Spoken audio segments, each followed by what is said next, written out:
ქუჩაშია რუსთაველის გამზირი კვლავ გადაკეტილია. ხელისუფლება კვლავ არალეგიტიმურია, პარლამენტი კი ერთპარტიული. ევროპა ხოცებს არ ელაპარაკება, ხოცი კი თავის მხრივ ამერიკას ეკოტინება. ობახიძე კვლავ თურქმენეთშია, მანამდე უზბეკეთში იყო. ივანიშვილი კვლავ სანქცირებულია, რეპრესიები კვლავ მოქმედებაშია. ხალხი კი მაინც ქუჩაში დგას და ცდილობს დაამტკიცოს, რომ ბრძოლას ყოველთვის აქვს აზრი. რა თქმა უნდა, ბრძოლას ყოველთვის აქვს აზრი და ეს ხალხის უწყვეტმა პროტესტმა უკვე დაამტკიცა. პროტესტმა ბოლომდე გააშიშლა რეჟიმი და წარმოაჩინა მისი ავტორიტარულობა, საზოგადოებრივი ლეგიტიმაციის ნაკლებობა, გამოიწვია იზოლაცია ევროპული და სრულად დასავლური სამყაროსგან და ქართული ოცნება კვლავ ამ იზოლაციის რეჟიმში რჩება. პროტესტის ფონზე ოცნების არალეგიტიმურმა ხელისუფლებამ საკუთარი რეპრესიული და ძალადობრივი ბუნება ბოლომდე გამოაჩინა და სულ უფრო მეტმა ადამიანმა დაინახა მისი ნამდვილი სახე. თუმცა არის თუ არა ეს საკმარისი? ცხადია არა. საბოლოო გამარჯვების გზაზე აუცილებელია ავტორიტარული რეჟიმის საყრდენების მოშლა. ისი ნიშნებიც იკვეთება, მაგრამ ჩამოშლისთვის საკმარისი აშკარად არ არის. ეხა გარკვეული მოლოდინების და გეგმების კალიბრაცია გადახედვა ალბათ საჭიროა. საჭიროა რაღაც პოლიტიკური ხედვის და სტრატეგიის შემუშავება. გასაგებია, რომ ეს პროტესტი სპონტანურია, თუმცა მაშინაც კი თუ ეს პროტესტი სპონტანურად გრძელდება, ეს კიდევ უფრო მეტად მოითხოვს პოლიტიკურ გადაწყვეტას. ამ პროტესტის პოლიტიკური გადაწყვეტის გეგმა რეჟიმს რაც აქვს, ჩვენ ვხედავთ, ხო? უფრო მეტი რეპრესია, უფრო მკაცრი რეპრესია და რეპრესიის გზით საბოლოო ჯამში ჩახშობა და ამ წინააღმდეგობის განეიტრალება. მაგრამ ამის საპირისპირო გეგმა რა არის პოლიტიკური წინააღმდეგობის მოძრაობის მხრიდან? გარდა იმისა, რომ მიზანისა რომ მივახციოთ ახალ არჩევნებს, ხო? როგორ რა პირობებში როგორ იქნება ეს პირობები რეჟიმის დასრულების გარეშე, ბიძინა ივანიშვილის მიერ ძალაუფლების საყრდენებზე, კონტროლის დაკარგვის გარეშე,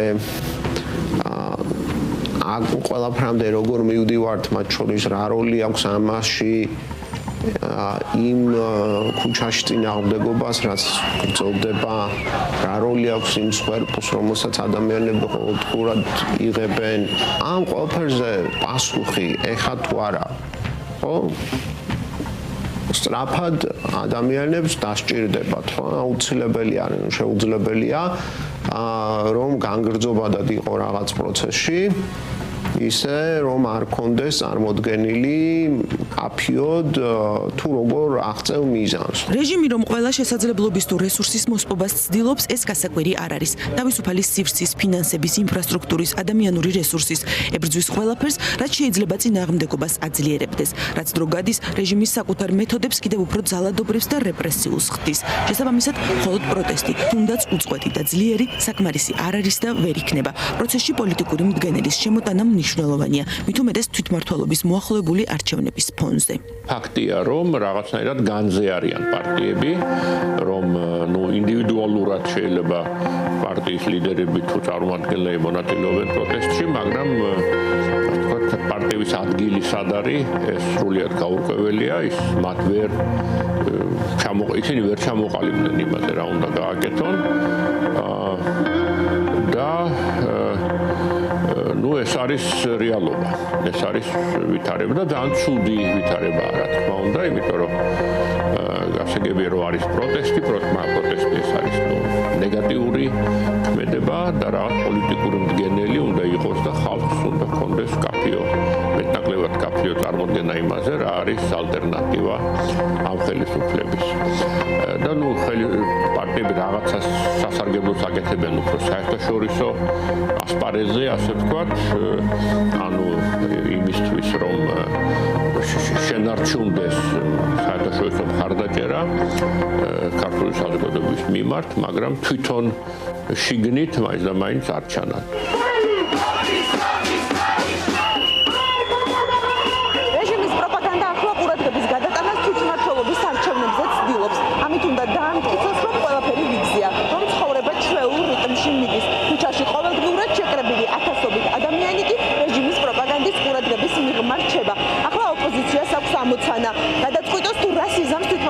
არჩევნებზე მიიღებს თუ არა მონაწილეობას თუ დარჩება ბოიკოტის რეჟიმში.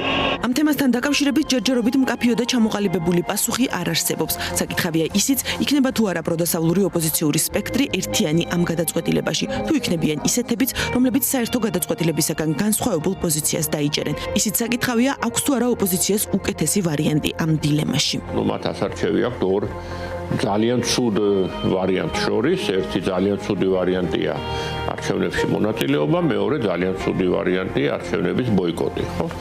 Ну, გასაგებია, რატომ არის თითოეული ეს ვარიანტი ძალიან ცუდი, მაგრამ ან ერთი უნდა აირჩიონ, ან მეორე და ჯერჯერობით აქამდე პრაქტიკულად ეს საკითხი არ მდგარა, არ განიხილებოდა, მაგრამ რა კი დრო გადის და ახლოვდება არჩევნები, ამიტომ ბუნებრივია, რომ მოგვიხდება ამაზე მსჯელობა და პარტიებსაც მოუხდება რაღაც გადაწყვეტილების მიღება. ოპტიმალური ვერ იქნება, უბრალოდ აი ნაკლებად ძალიან ну, ამაზე შეგვიძლია მხოლოდ დავწონოთ უკეთესი და უარესი ეს მათი გადასაწყვეტია საბოლოო ჯამში, ანუ არჩევნებზე წასვლა იქნება ერთგვარად არა თანმიმდევრული ქმედება და მათ ამისთვის გაკრიტიკებენ, რომ ამ პარლამენტში თუ არ შედიხართ და ხო არჩევნები უკეთესი არ იქნება და ასე შემდეგ, მაგრამ ბოიკოტი ნიშნავს იმას, რომ აბა პარტიები საერთოდ რა გვინდა, ხო, აბა რა არის პარტიების ფუნქცია, ასე ვთქვათ. პროტესტს ხალხი პარტიების გარეშეც ახერხებს და აბა სხვა რა არის პარტია. რეჟიმის მიერ ჩატარებულ არჩევნებში მონაწილეობა ნიშნავს მის მიერ დადგენილი ახალი თამაშის წესების აღიარებას, ხო? ანუ მაშინ აღიარებ, რომ ჰეგემონურ საარჩევნო ავტორიტარიზმში ხარ და ამ თამაშის წესებს იღებ. რა არის ეს თამაშის წესები? რომ შენ გაქვს მუდმივი ოპოზიციის როლი, რომ რეჟიმის პარტია არის ჰეგემონი, ყოველთვის ის იგებს არჩევნებს, შენ მუდმივად ხარ ოპოზიცია. ანუ ეს არის თამაშის წესები ყველა ჰეგემონურ საარჩევნო ავტოკრატიაში. ანუ არის, რა თქმა უნდა, რაღაცა მცირე რაციონალური მარცვალი იმისა, რომ აი ჰეგემონურ რეჟიმში შედიხარ არჩევნებში, შეიძლება მაინც იყოს, ხო, იმიტომ რომ არჩევანი სხვა მხრივ უარესი გაქვს, ხო, საერთოდ გაქრობა გაქვს პოლიტიკური პროცესიდან, ვიღაცა შეიძლება კონდეს გამართლება, რომ შევდივარ, ოღონდ ეს ძალიან ცხადი უნდა იყოს ყველასთვის, რომ თუ შედიხარ, მაშინ შედიხარ იმ დათქმით, რომ შენ თანხმდები არაკონკურენტულ არჩევნებზე, არსებითად არაკონკურენტულ არჩევნებზე, ხო, ანუ შედიხარ არჩევნებში, სადაც წინასწარ იცი, რომ რაცა უნდა ქნა, იქ მოგების შანსი არ გაქვს, ხო. ეს შეიძლება იყოს ვიღაცისთვის სტრატეგია, ხო, ვიღაცამ შეიძლება თქვას, რომ ჩვენ უნდა მივიღოთ თუნდაც ჰეგემონურ არჩევნებში მონაწილეობა, იმიტომ რომ რაღაც არჩევნების ინსტიტუტი არ გაქრეს საერთოდ და რაღაც უფრო გრძელვადიან პერსპექტივაში გქონდეს რაღაც შანსი იმისა, რომ იქნება ეს ჰეგემონური პარტია თუ შესუსტდა, იქნებ მერე ისე ვაიძულოთ, რომ უკან კონკურენტულ საარჩევნო ავტორიტარიზმში დაბრუნდეს, ხო? ანუ ერთი ნაბიჯით უკან არის კონკურენტული საარჩევნო ავტორიტარიზმი, სადაც თეორიული შანსი მაინც არსებობს, რომ მართველი პარტია არჩევნებში, უსამართლო არჩევნებში დაამარცხოს. ნებისმიერი ვარიანტის არჩევის შემთხვევაში ალბათ სასურველია, რომ პროდასავლური ოპოზიცია ამ საკითხში ერთიანი იყოს, თუმცა ჯერჯერობით ამის გარანტია არ არსებობს. გარკვეული პარტიების წარმომადგენლები უკვე აფიქსირებენ პოზიციას თვითმმართველობის არჩევნებში მონაწილეობის მიღებასთან დაკავშირებით, თუმცა ყველას პოზიცია ჯერჯერობით ცნობილი არ არის. არჩევნებამდე სულ რაღაც 7 თვე არის დარჩენილი. ყველაფრის ფონზე ქუჩებში სპონტანური პროტესტი გრძელდება. პოლიტპატიმრები კვლავ ციხეში არიან, რეჟიმის რეპრესიები კი მოქმედებაში. ივანიშვილის რეპრესიული მანქანა ყოველდღიურად 10,000 ლარის ჯარიმებს უწევს მოქალაქეებს აქციებზე დგომის გამო. იღებს კანონებს კრიტიკული მედიის ჩასახშობად, აძლიერებს ანტიდასავლურ რიტორიკას. რეჟიმის თავკაცების ოფიციალური ვიზიტები ემირატებს, თურქმენეთსა და უზბეკეთს არ ცდება. ავტორიტარი რომ ხარ და ევროპაში რომ აღარ ჩაგესვლება, მერე იმისთვისაც უნდა იყო მზად, რომ თემურ ლენგის მემორიალის გვირგვინით შემკობაც მოგიწევს, მაგრამ მაგაზე არ იდარდებს ირაკლი. დიდი ხანია ქართული ოცნება მტრის არმცნობი და მოყრის მგმობი გახდა. პუტინს და მის პროპაგანდისტებს რომ მოსწონ ხარ, მერე გინდა თემურ ლენგს მიაგე პატივი და გინდა აღა მაჰმად ხანს. მაინც ყველაფერი სულ ერთია. ამ ყველაფრის გათვალისწინებითაც და მის გარეშეც ოპოზიციას გააქტიურება ნამდვილად მარტებს. პოლიტიკურ პროცესში თუ არ მიიღებენ აქტიურად მონაწილეობას და დღის წესრიგს ვერ შექმნიან, ქართული ოცნება და მისი პროპაგანდა ყოველთვის შეეცდება, რომ მათი მარგინალიზება მოახდინოს, როგორც ეს წლების განმავლობაში აკეთა. ну, რჩევა შეიძლება იყოს ის, რომ რაღაცნაირად უფრო გაჩნდეს საუბარი უფრო გრძელვადიან პერსპექტივაზე, იმიტომ რომ ფაქტიურად ახლა რაღაცნაირად ყველანი თავს ვარიდებთ ამას, რომ აი ახლა ერთადერთი რამე რომ ვიცით, რომ პროტესტები უნდა გაგრძელდეს, მაგრამ ნებისმიერ სხვა თემაზე არ საუბრობთ, იმიტომ რომ ნებისმიერ სხვა თემაზე საუბარი შეიძლება რაღაც ასთა განსხვავებულ ასთა ბრძოლაში გადაიზარდოს, მაგრამ ну რაღაც მომენტში მაინც მოგვიწევს ეს, ასე რომ თავისთავად ამ საკითხის დასმა ამის შემდეგ რა არის მნიშვნელოვანი და ეს ჯობია უფრო ადრე ვიდრე გვიან. ის რომ პოლიტიკურ პარტიებს არ აქვთ პრეტენზია იმაზე რომ რაღაც გაუძღვენ წინ პროტესტებს, ეს ну გასაგებია ასე ჩამოყალიბდა და ეს ახლა თვითონ ეს არ შეიძლება, მაგრამ პოლიტიკურმა პარტიებმა იმიტომ არ იქვიათ მათ პოლიტიკური პარტიები, რომ ну ლიდერები უნდა იყვნენ, ლიდერის ფუნქცია უნდა შეასრულონ და ესე იგი რაღაც კონკრეტული უნდა შესთავაზონ ხელისუფლება ადამიანებს, გარდა იმისა, რომ ბიძინა ცუდია და ევროპა კარგია. ხო რაღაც გზებზე უნდა ისაუბრონ და ამას თავს არიდებენ გასაგები მიზეზების გამო, მაგრამ ეს პრობლემურია მაინც, იმიტომ რომ რაღაცნაირად ადამიანებს უჩნდებათ ბუნებრივი კითხვა, რომ ეს პარტიები საერთოდ რა არიან და სად არიან და რისთვის არიან. თუ სტრატეგია არის საბოლოო ჯამში წინააღმდეგობა, დელეგიტიმაცია, დაწოვა. მაშინ ამ ხრივაც ახალი ინსტრუმენტები არის მოსაფიქრებელი. თუ სტრატეგიაა შესაძლებელი და სხვა სტრატეგიები არის დასასახი. მაშინ იქ შეიძლება აბსოლუტურად სხვა ტიპის, ასე ვთქვათ, ბრძოლაზე იყოს საუბარი. ხო, ოღონდ რა თქმა უნდა, ამას ჭირდება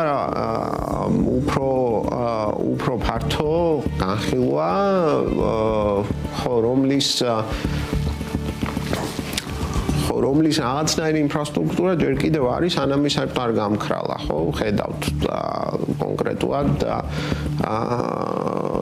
რა საფრთხის წინაშე არის, როგორც თავისუფალი მედია, ასევე სამოქალაქო საზოგადოების ინფრასტრუქტურა. და ეს არის კიდევ განსაცნობიერებელი, ხო?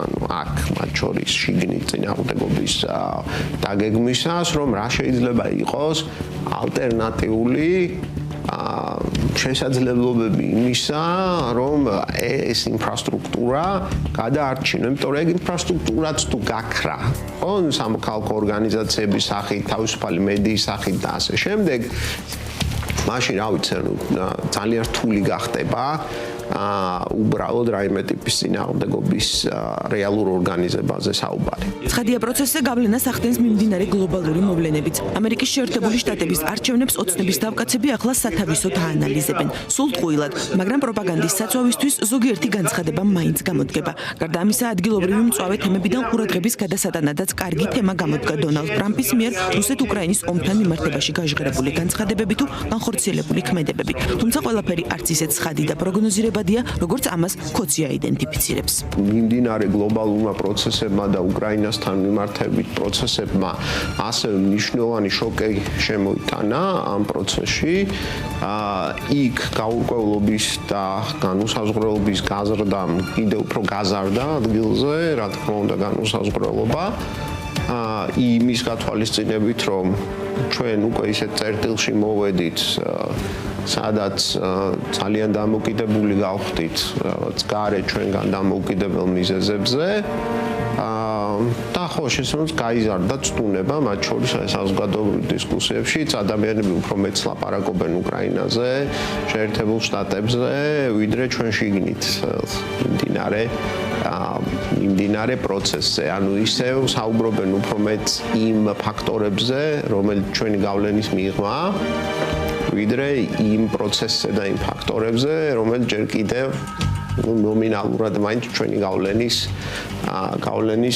ქვეშ რჩება. ჯერჯერობით რაც შეგვიძლია ვთქვათ, რომ ტრამპის არჩევამ რაღაც და მისმა პირველმა ნაბიჯებმა განსაკუთრებით გარკვეული იმედები ჩაუსახა ხელისუფლებას და პირიქით იმედგაცრუება მოყვა მას ოპოზიციაში.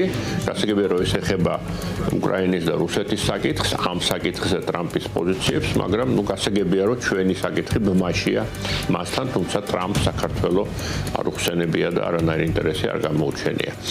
მაგრამ ტრამპი ძალიან რჩება არაწინასწარმეტყველებად აქტორად და ჩვენ არ ვიცით როგორ განვითარდება ეს მოვლენები. ახლა შეიძლება არ მოგწონდეს ტრამპი რასაც ამბობს, მაგრამ ეს ერთია, მაგრამ აი რა შედეგი მოყვება ამას, ხო? ამის თქმა შეუძლებელია პრაქტიკულად. დღეს იულისხმება შედეგები რუსეთ-უკრაინის ომის თვალსაზრისით.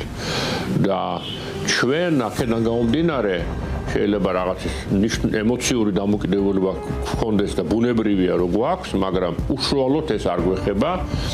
ეს არ არის იმგვარი ცვლილება, რომელიც რაღაც შეგვაცვლევინებს პოზიციებს, ან სტრატეგიებს, ან რაღაც გადაგვაფასებინებს რაღაცას. ჩვენ ისევ ის პრობლემა გვაქვს, რაც გქონდა და ისევ ის უნდა ვაკეთოთ, რაც ვაკეთებთ. ქართულმა ოცნებამ აქაც ბოლომდე გამოაჩინა სახე და აღიარა, რომ პუტინის სისხლის მღვრელ ომში უკრაინას არ გულშემატკივრობს. ეს აქამდეც ცხადი იყო, მაგრამ თუ პროპაგანდა გასულ წლებში მაინც ცდილობდა ამის შენიღბას, ახლა პირდაპირ ამბობს სათქმელს.